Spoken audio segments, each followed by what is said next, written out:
ಮೂರು ಮಾರ್ಗದಿ ಭಜಿಸೆ ಪಾರು ಮಾಡುವೆನೆಂದು ತೋರುವ ಬಗೆಯ. ಮೂರು ಮಾರ್ಗದಿ ಭಜಿಸೆ ಪಾರು ಮಾಡುವೆನೆಂದು ತೋರುವ ಬಗೆಯ.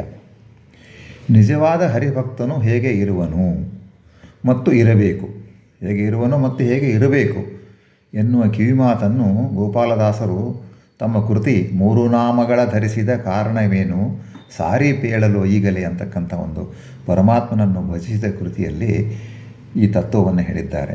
ಜ್ಞಾನ, ಭಕ್ತಿ ಮತ್ತು ವೈರಾಗ್ಯ ಇವು ಮೂರು ಸಾತ್ವಿಕ ಜಗತ್ತಿನ ಬಹು ಅಮೂಲ್ಯವಾದ ಆಸ್ತಿಗಳು. ಸಾತ್ವಿಕನಾದ ವ್ಯಕ್ತಿಯು ಇವುಗಳನ್ನು ಬಹು ಜೋಪಾನದಿಂದ ರಕ್ಷಿಸಿಕೊಂಡು ಬರುತ್ತಾನೆ. ಸಾತ್ವಿಕ ವ್ಯಕ್ತಿಗೆ ಇವು ಮೂರೇ ದೊಡ್ಡ ಆಸ್ತಿ. ಲೌಕಿಕರು ಹೇಗೆ ತಮ್ಮ ಅಮೂಲ್ಯವಾದ ವಸ್ತುಗಳನ್ನು ಬಂಗಾರ, ಬೆಳ್ಳಿ, ವಜ್ರ, ವೈಡೂರ್ಯ ಇತ್ಯಾದಿಗಳನ್ನು ಆಸ್ತಿಗಳನ್ನು ರಕ್ಷಣೆ ಮಾಡುತ್ತಾರೆಯೋ ಅದಕ್ಕಿಂತಲೂ ಹೆಚ್ಚು ಜಾಗರೂಕತೆಯಿಂದ ಇವುಗಳ ರಕ್ಷಣೆಯನ್ನು ಸಾತ್ವಿಕರು ಮಾಡುತ್ತಾರೆ. ಜ್ಞಾನ, ಭಕ್ತಿ, ವೈರಾಗ್ಯಗಳ ರಕ್ಷಣೆ ಎಂದರೆ ಅದರಲ್ಲಿ ಇರ್ತಾರೆ ಅಂತ ಅರ್ಥ. ಆ ದಾರಿಯನ್ನು ಬಿಟ್ಟು ಹೋಗುವುದಿಲ್ಲ ಅಂತ ಅರ್ಥ. ತಮ್ಮ ಜೀವನವನ್ನೇ ಇವುಗಳ ಉಳಿವಿಗಾಗಿ ಮುಡುಪಾಗಿ ಇಡುವರು. ಅವರೇ ಸಾತ್ವಿಕರು, ಅವರೇ ಹರಿದಾಸರು. ಜ್ಞಾನ, ಯಾವ ಜ್ಞಾನಕ್ಕೆ ಹೆಚ್ಚು ಮಹತ್ವ ಕೊಡಬೇಕು? ಮನುಷ್ಯ ಆದಮೇಲೆ ಜ್ಞಾನ ಇರ್ತದೆ, ಏನೋ ಒಂದು ಜ್ಞಾನ ಇರ್ತದೆ, ಕೊನೆಗೆ ಅಜ್ಞಾನರೇ ಇರ್ತದೆ. ಅವನಿಗೆ ಜ್ಞಾನ ಇಲ್ಲದಂಗೆ ಮೂಢನಾಗಿರ್ತಾನೆ. ಕೊನೆಗೆ ಯಾವ ಜ್ಞಾನಕ್ಕೆ ಹೆಚ್ಚು ಮಹತ್ವ ಕೊಡಬೇಕು ಮತ್ತು ಯಾವ ಜ್ಞಾನದ ಅವಶ್ಯಕತೆ ಇದೆ ಎಂಬುದರ ವಿವೇಚನೆ ಹರಿಯದಾಸನಿಗೆ ಇರುತ್ತದೆ. ಶ್ರೀಹರಿಯನ್ನು ಕುರಿತಾಗಿ ತಿಳಿದುಕೊಳ್ಳುವ ಹರಿದಾಸನ ಅತ್ಯಂತ ಮೊದಲ ಆದ್ಯತೆ ಪರಮಾತ್ಮನ ಬಗ್ಗೆ ತಿಳ್ಕೊಳ್ಬೇಕು, ಆತನ ಮಹಿಮೆಯನ್ನು ತಿಳ್ಕೋಬೇಕು ಅಂತಕ್ಕಂಥದ್ದಕ್ಕೇ ಮೊದಲ ಆದ್ಯತೆ. ಆತನನ್ನು ತಿಳ್ಕೊಳ್ಳೋದ್ರ ಬಗ್ಗೆನೇ, ಆ ಜ್ಞಾನವನ್ನು ಸಂಪಾದನೆ ಮಾಡೋದಕ್ಕೇ ಮೊದಲ ಆದ್ಯತೆ. ಜೀವನೋಪಾಯಕ್ಕಾಗಿ ಎಷ್ಟು ಬೇಕೋ ಅಷ್ಟು ಲೌಕಿಕ ಜ್ಞಾನ ಸಾಕು ಅಲ್ಲವೇ ಎಂಬುದು ಅವರ ಪ್ರಶ್ನೆ. ನೀವೇನಂತೀರಿ? ಈಗಿನ ಫಾಸ್ಟ್ ಮೆಟೀರಿಯಲಿಸ್ಟಿಕ್ ಲೈಫ್ನಲ್ಲಿ ಜೀವನೋಪಾಯಕ್ಕೆ ನಾವು ಏನು ಸಂಪಾದನೆ ಮಾಡಬೇಕಂದ್ರೆ ಎಷ್ಟು ನಾವು ನಮ್ಮ ಸಮಯವನ್ನು ಕೊಡಬೇಕು, ಎಷ್ಟು ಜ್ಞಾನ ಆ ಜೀವನೋಪಾಯಕ್ಕೆ ಲೌಕಿಕ ಜ್ಞಾನವನ್ನು ಸಂಪಾದನೆ ಮಾಡಬೇಕು ಅಂತಕ್ಕಂಥ ಒಂದು ಲಿಮಿಟ್ ನಾವು ಹಾಕೋಬೇಕು. ಇಲ್ಲಾಂದ್ರೆ ಅದು ಲಿಮಿಟ್ಲೆಸ್. ಯಾಕಂದರೆ ಡಿಮ್ಯಾಂಡ್ ಇದ್ದೇ ಇರ್ತದೆ. ಮಾಡರ್ನ್ ಲೈಫ್ನಲ್ಲಿ ಎಷ್ಟು ಡಿಮ್ಯಾಂಡ್ ಇದೆ. ಒಂದು ಮನೆ ಕಟ್ಟಬೇಕಂದ್ರೆ ಕಟ್ಟಿದ ಮೇಲೆ ಅದರೊಳಗಿರ್ತಕ್ಕಂಥ ಇಂಟೀರಿಯರ್ ತೊಗೊಳ್ರಿ, ಆಮೇಲೆ ಅದು ಬೇಕಾದಂಥ ಸಾಮಾನುಗಳು ತೊಗೊಳ್ರಿ. ಫ್ರಿಡ್ಜು, ಚಿಮಣಿ, 1, 2 ದೊಡ್ಡ ಕಾಟು, ಡಬಲ್ ಕಾಟು, ಕ್ವೀನ್ ಕಾಟು, ಕಿಂಗ್ ಕಾಟು, ಏನೇನೋ ಇವೆ. ಆ ರೀತಿ ಅದಕ್ಕೆ ಡಿಮ್ಯಾಂಡಿಗೆ ನಾವು ಗಳಿಸ್ಬೇಕಂದ್ರೆ ಜ್ಞಾನ ಬೇಕು. ಯಾವ ಜ್ಞಾನ? ಲೌಕಿಕ ಜ್ಞಾನ. ಅಧ್ಯಯನ ಮಾಡಬೇಕು, ಲೌಕಿಕ ಅಧ್ಯಯನ. ಹೀಗೆಲ್ಲ ಇರ್ತವೆ. ನೀವೇನಂತೀನದಕ್ಕೆ? ಇನ್ನು ನಾವು ಈ ಒಂದು ಅಲೌಕಿಕ ಜ್ಞಾನಕ್ಕೆ ಯೋಗ್ಯ ಗುರುಗಳಲ್ಲಿ ಅಧ್ಯಯನ ಮಾಡಬೇಕು, ಸದಾಗಮಗಳನ್ನು ತಿಳಿಯುವ ಪ್ರಯತ್ನ ಮಾಡಬೇಕು. ಸಾತ್ವಿಕ ಆಚರಣೆ ಇತ್ಯಾದಿಗಳು ಸಮೀಚೀನ ಜ್ಞಾನಕ್ಕೆ ಅವಶ್ಯಕ. ಸಾತ್ವಿಕ ಆಚರಣೆಗಳನ್ನು ಮಾಡಬೇಕು. ನಮಗೆ ಗುರುಕುಲದಲ್ಲೇ ಹೋಗಿ ಅಧ್ಯಯನ ಮಾಡಲಿಕ್ಕೆ ಆಗೋದಿಲ್ಲ. ಓಕೆ, ಅದಕ್ಕೆ ಹರಿದಾಸರು ನಮ್ಮ ಒಂದು ಆಡು ಭಾಷೆಯಲ್ಲಿ ತಮ್ಮ ವಿಚಾರಗಳನ್ನು ಹೇಳಿದ್ದಾರೆ. ಅದನ್ನು ತಿಳ್ಕೊಳ್ಳಿಕ್ಕೆ ಪ್ರಯತ್ನ ಮಾಡಬೇಕು. ಅದನ್ನು ಹೇಳ್ತಕ್ಕಂಥ ಗುರುಗಳಿದ್ದಾರೆ, ಅದನ್ನು ತಿಳ್ಕೊಳ್ಳಿಕ್ಕೆ ಪ್ರಯತ್ನ ಮಾಡಬೇಕು. ಹಾಗೆ ಬರ್ತಾ ನಾವು ಒಂದು ಸ್ಟೆಪ್ ಮೇಲೆ ಹತ್ಕೊಂತ ಹೋಗಬೇಕು. ಜ್ಞಾನ ಸಂಪಾದನೆ, ಸಾತ್ವಿಕ ಜ್ಞಾನ ಸಂಪಾದನೆ ಮಾಡ್ಕೊತ ಹೋಗಬೇಕು. ಅದು ನಮಗೆ ಕಷ್ಟ, ಅದು ಬೇರೆ ಟೈಮ್ ಇಲ್ಲ ಅಂತಲ್ಲ.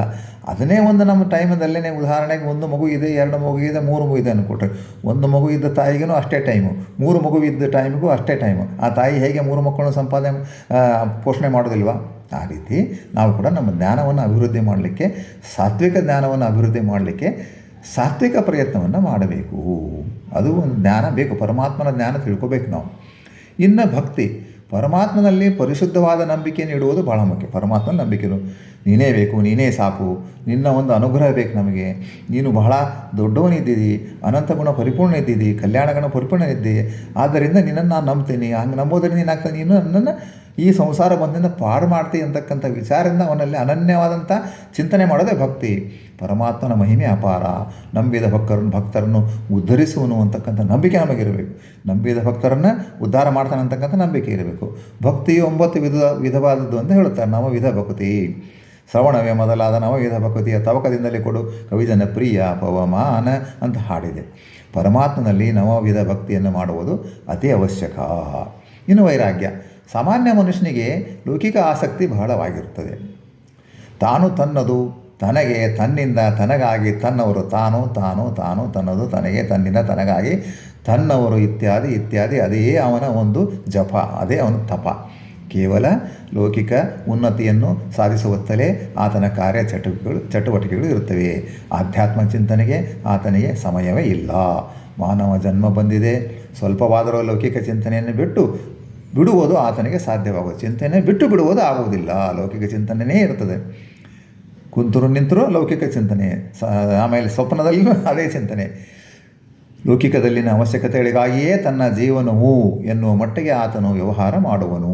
ಇನ್ನು ಸಾಕು, ಇನ್ನು ಬೇಡ ಇತ್ಯಾದಿ ವಿಚಾರ ಬಂದರೆ ಆತನು ಉದ್ಧಾರ ಆದಂತೆಯೇ. ಅದೇ ವೈರಾಗ್ಯ.